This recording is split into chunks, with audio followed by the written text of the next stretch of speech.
قتل کب حلال ہے کب حرام ہے، اس میں اسلام نے خود احکام دیے ہیں. ہمیں اپنے کلچر کو فالو کرنے کی اس میں اجازت نہیں ہے. انسانی جان کا قتل اتنی ہلکی چیز نہیں ہے کہ آپ کہہ دیں کہ یہ ہماری غیرت کے خلاف کام ہوا ہے لہذا ہم کیا کر دیں گے، جان سے مار دیں گے. یہ خون اللہ نے ہماری رگوں میں پیدا کیا ہے. اس خون کو بہانے کی نہ باپ کو اجازت نہ بھائی کو اجازت، کیونکہ سوشل میڈیا بہت کامن ہو گیا ہے. گاؤں گاؤں میں، گھروں گھروں میں فیس بک، یوٹیوب، موبائل فون، اینڈرائڈ جو سافٹ ویئر ہے وہ ہر جگہ پہنچ چکا ہے. اس سے کیا ہو رہا ہے، مرد اور عورت کے رابطے اب وہ نہیں رہے کہ کسی گاؤں میں کوئی لڑکی تھی تو وہ گاؤں کی چار دیواری کے اندر ہی ہے، وہ ساری دنیا دیکھ رہی ہے موبائل پہ. گھروں سے لڑکیوں کے بھاگنے کے واقعات بھی آ رہے ہیں، کورٹ میرج کے واقعات میں بھی اضافہ ہو گیا ہے. تو کئی کیسز ایسے سامنے آئے ہیں کہ لڑکی نے گھر سے بھاگ کے کسی کے ساتھ شادی کی اور باپ اور بھائیوں نے لڑکی کو بھی مار دیا اور اس بندے کو بھی مار دیا. میں نہیں کہہ رہا کہ گھر سے بھاگ کے شادی کرنا کوئی اچھا کام ہے، لیکن خوب سمجھ لو کہ گھر سے بھاگ کے شادی کرنا اگر برا کام ہے تو اس بیس پہ دونوں یا کسی ایک کو قتل کر دینا اس سے ہزار ہاگ زیادہ برا کام ہے. کسی کتاب میں نہیں لکھا، نہ قرآن میں، نہ حدیث میں، نہ کسی فقہ میں، کہ لڑکی اگر گھر سے بھاگ کے پراپر شادی کرتی ہے تو آپ غیرت کے نام پہ اس کو قتل کر دیں. کہیں بھی نہیں ہے. یہ غیرت کے بھی کچھ اصول ہیں اسلام میں، ان سے آپ کو باہر نکلنے کی اجازت نہیں ہے. اور کمال کی بات ہے، بعض یہ کام وہ لوگ کر رہے ہوتے ہیں جو اپنی بیٹی کو ایجوکیشن میں پڑھا رہے ہیں، وہاں غیرت نہیں آئی ہے بھائی. وہ 10 لڑکوں میں جا کے بیٹھ رہی ہے، وہاں غیرت نہیں آئی. اس کے پاس فیس بک ہے، سوشل میڈیا استعمال کر رہی ہے، 20 لڑکوں کو صبح شام دیکھ رہی ہے، وہاں غیرت بولو نہیں آئی. وہ جب نکاح کر رہی ہے تو کیا آ رہی ہے، غیرت. دوسری بات، جب وہ بالغ ہوئی تھی تو وہاں غیرت نہیں آئی کہ لڑکی بالغ ہو گئی اس کی شادی کر دو ٹائم پہ. پھر جب اس نے بتایا کہ میں فلاں جگہ شادی کرنا چاہتی ہوں تو غیرت کا تقاضا یہ ہے کہ جہاں وہ چاہ رہی ہے وہاں اس کی شادی کی جائے. بتاؤ یہ غیرت ہے کہ شادی اس کی جہاں وہ چاہتی ہے وہاں کرنا غیرت ہے؟ یعنی یہ بے غیرتی ہے کہ جہاں وہ چاہ رہی ہے شادی کریں، یا اپنی مرضی سے اس کے متھے کوئی مرد لگا دینا، یہ بے غیرتی ہے؟ مجھے بتاؤ میرے بھائی، ایک بچی چاہتی ہے کہ میری فلاں جگہ شادی کی جائے، اس کو پتا ہے کہ میں اپنے باپ اور بھائی کے سامنے یہ بات ذکر نہ اپنی ماں سے کہہ سکتی ہوں، جان سے مار دیں گے مجھے. تو کیا یہ اسلام ہے؟ بولو نا کیا ہو گیا. ہم غیر مسلموں کو کہتے ہیں کہ تم قرآن کو فالو کرو، تم رسول کی تعلیمات کو فالو کرو، لیکن جب قرآن آپ کے اگینسٹ جا رہا ہوتا ہے تو پھر ہمارا کلچر، اس کا مطلب اسلام کو اتنا ہی فالو کیا جا رہا ہے جتنا آپ کا کلچر اجازت دیتا ہے. تو یہ اسلام نہیں ہے، یہ کیا ہے؟ یہ کلچر ہے. ہمارے نبی صلی اللہ علیہ وسلم کے دور میں بھی ایسے واقعات ہوئے. لڑکی کا ولی چاہتا تھا کہ اس کا نکاح کہیں اور ہو اور لڑکی چاہتی ہے اس کا نکاح بولے کہیں اور. ایسے کیس ہمارے نبی کی مجلس میں آئے ہیں، صحیح حدیث ہیں. ہمارے نبی نے تو لڑکی کو یہ نہیں کہا کہ یہ تو غیرت کے خلاف کام کر رہی ہے، یہ کیوں کہہ رہی ہے مجھے فلاں جگہ شادی کرنی ہے. بھائی محمد صلی اللہ علیہ وسلم سے زیادہ کوئی غیرت مند ہو سکتا ہے؟ تو آپ کو تو غضبناک معاذ اللہ ہو جانا چاہیے تھا کہ ایک لڑکی ہے، 9 عمر بچی تھی، اس نے یہ بولا کیوں کہ میں وہاں نکاح کرنا چاہتی ہوں؟ یہ بولا کیوں اس نے؟ یہ اپنی ماں سے یہ کیوں ذکر کیا اس نے؟ نہ تو نبی نے اس کو غیرت کے تانے دیے، نہ نبی صلی اللہ علیہ وسلم نے اس لڑکی کے ولی کو یہ کہا کہ تم گن پوائنٹ پہ اس کی وہاں شادی کراؤ جہاں تم چاہتے ہو، اس کی مرضی کی پرواہ نہ کرو. بلکہ بالکل ہمارے معاشرے کے الٹ کام ہوا ہے کہ بچی چاہتی تھی کسی غریب صحابی سے نکاح کروں میں، اس کے ولی چاہتے تھے مالدار صحابی سے، اور مالدار صحابی مغیرہ ابن شعبہ.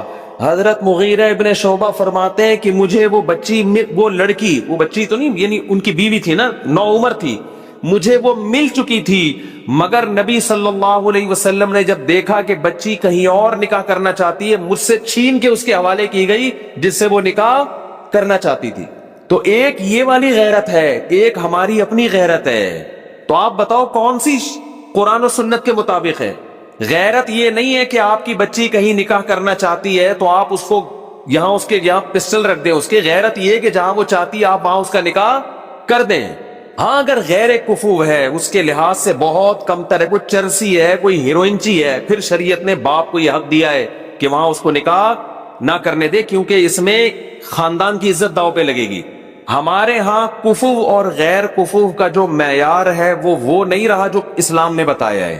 دیکھو اسلام کہتا ہے لڑکی غیر کفو میں نکاح نہیں کر سکتی. غیر کفو کا مطلب وہ جو اس کے ہم پلہ نہ ہو، اس سے کمتر میں نہیں کر سکتی. لیکن کمتر کی ڈیفینیشن غیر قوم نہیں ہے.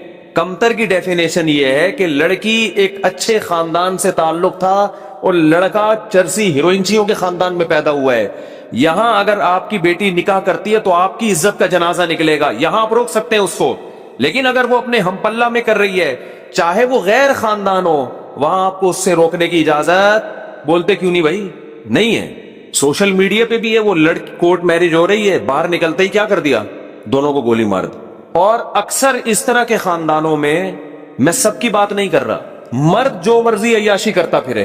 اسلام یہ کہتا ہے کہ جب آپ کو یہ شبہ ہے کہ آپ کی بیٹی، آپ کی بہن کہیں کسی کو لائک کرتی ہے، تو اسلام یہ نہیں کہہ رہا کہ اس کو کیا کرو، آپ اس رشتے کو توڑو. اسلام کہتے ہیں اس کو کس میں بدلو؟ حلال میں. ایسے لوگ بھی ہمارے علم میں ہیں. اس کے بعد آپ اس کو دھمکی دے سکتے ہیں کہ بھئی ہم نکاح کر کے بھیجنا چاہتے ہیں، آپ عزت سے آؤ، بات کرو. اگر نکاح پہ ایگری نہیں ہو تو اب دوبارہ دروازے پہ نظر آئے تو بھی قتل کی اجازت، پھر قتل کی اجازت، قتل پھر بھی نہیں بنتا. چترول لگاؤ اس کو، آپ پکڑو اس کو. میرا مقصد یہ ہے کہ حلال اور حرام میں فرق کریں اور حرام کی اتنی سزا دیں جتنی بنتی ہے. اس سزا میں حد سے تجاوز کی کوشش نہ کریں. ایک آدمی چوری کرتا ہے، اسلام حکومت کو کہتا ہے اس کا ہاتھ کاٹ دو، وہ بھی عام آدمی کو اجازت نہیں ہے. لیکن ایک آدمی نے چوری کی، آپ نے ان کے سر قلم کرنا شروع کر دی ہے غیرت کے نام پہ کہ میں چور کے وجود کو معاشرے میں برداشت نہیں کر سکتا. تو بھائی یہ غیرت حد سے بڑی ہوئی ہے. چور کو گردن اڑانے کی اجازت نہیں ہے چور کی. ایک آدمی زنا کرتا ہے، 4 گواہوں سے ثابت ہو گیا زنا کیا ہے، تو اسلام یہ کہتا ہے کہ گورنمنٹ کے ذمے ہے کہ جب 4 گواہوں سے ثابت ہو جائے، اگر یہ شادی شدہ ہے تو اس کو رجم کیا جائے، کنوارا ہے تو اس کو 100 کوڑے چوک پہ لگائے جائیں. لیکن آپ نے دیکھا کسی شخص کو زنا کیا، آپ نے پکڑ کے اس کا سر قلم کر دیا. اب علماء آپ سے پوچھ رہے ہیں بھائی یہ کس بیس پہ تم نے سر قلم؟ آپ نے کہا میں معاشرے سے زنا کو ختم کرنا چاہتا ہوں. تو بھائی معاشرے سے زنا کو ختم کرنے کے لیے آپ قرآن سے آگے کیسے نکل رہے ہو؟ قرآن کہہ رہے 100 کوڑے بنتے ہیں، وہ بھی آپ نہیں بلکہ گورنمنٹ. آپ اتنا کر سکتے ہیں کہ آپ کی اولاد نے یہ کام کیا تو تھپڑ لگائیں اس کو، آپ چترول لگائیں آپ اس کو، جو آپ کے ماتحت ہیں ان کی تربیت کے لیے، ٹریننگ کے لیے. آپ نے کیا کر دیا؟ آپ نے اپنے بیٹے کو دیکھا، کہیں کنوارے بیٹے کو خدا نہ خواستہ کسی برائی میں، آپ نے پکڑ کے اس کی گردن اڑا دی یا اس کی گولی سے اس کی بھیجا باہر نکال دیا. اب لوگ آپ سے پوچھ رہے بھائی تو نے اپنے بیٹے کو کیوں قتل کیا؟ آپ نے کہا یہ زنا کر رہا تھا. تو علماء کہیں گے نا اس نے زنا کر کے جرم کیا، تم نے انسانی جان کو قتل کر کے اس سے بڑا جرم کیا، کیونکہ قتل تو زنا سے بھی بڑھ کر ہے. قتل کے بارے میں تو قرآن کہتا ہے وَمَن يَقْتُلْ مُؤْمِنًا مُتَعَمِّدًا فَجَزَاؤُهُ جَهَنَّمُ، جو کسی مسلمان کو جان کر قتل کرے گا اس کی سزا کیا ہے؟ جہنم کی آگ ہے، اس پر اللہ کا غضب ہوگا، اس پر اللہ کی لعنت ہوگی اور ہمیشہ اس جہنم میں جلتا رہے گا. وہ اتنا بڑا جرم.